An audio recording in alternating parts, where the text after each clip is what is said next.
Bayangkan Anda berada di tengah hutan belantara, tak ada sinyal, tak ada orang, dan makanan mulai habis. Apakah Anda bisa bertahan hidup? Hari ini, saya akan membagikan pengalaman saya tersesat selama 3 hari di gunung, dan bagaimana semua itu mengubah hidup saya selamanya. Semua dimulai saat saya dan teman-teman mendaki Gunung Welirang. Sebagai informasi, gunung ini adalah gunung yang masih aktif, dengan ketinggian 3.156 meter di atas permukaan laut, yang terletak di perbatasan Kota Batu, Kabupaten Pasuruan, dan Kabupaten Mojokerto, Jawa Timur. Dengan mengendarai sepeda motor, kita berangkat menuju Tretes yang berada di Kabupaten Pasuruan. Setelah melakukan perjalanan yang cukup panjang, tibalah kita di pos pendakian. Kita melakukan registrasi, mengecek kembali semua perlengkapan.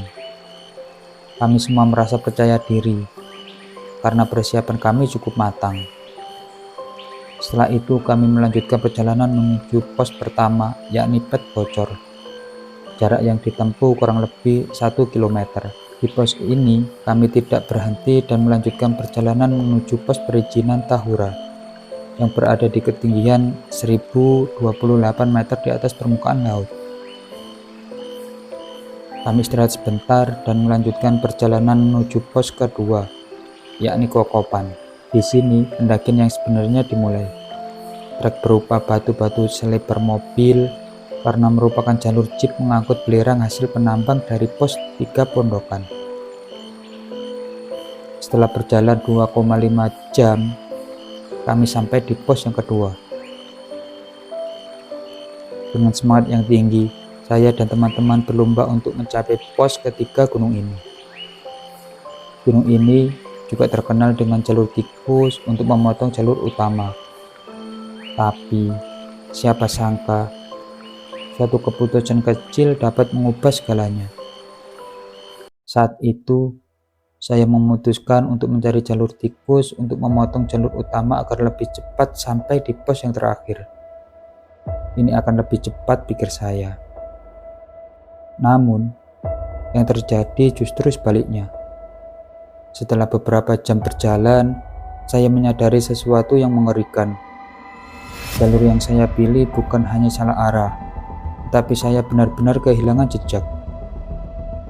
Jalur yang saya lalui sangat melenceng dengan jalur para pendaki.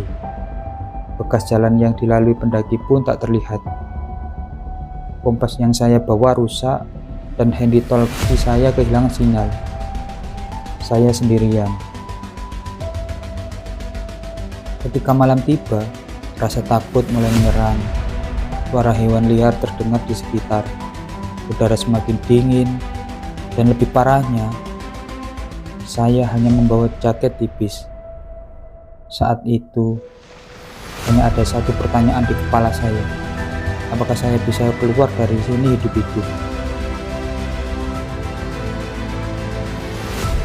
Hari pertama, ini adalah mimpi yang buruk.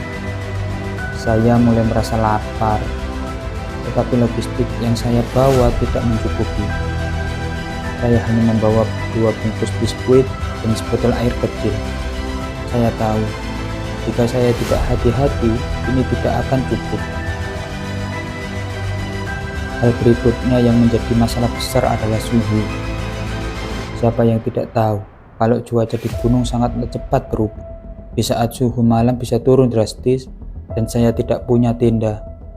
Saya harus segera membuat perlindungan sementara semacam bivak. Saya mengumpulkan beberapa ranting dan daun besar untuk membuat semacam tempat berlindung.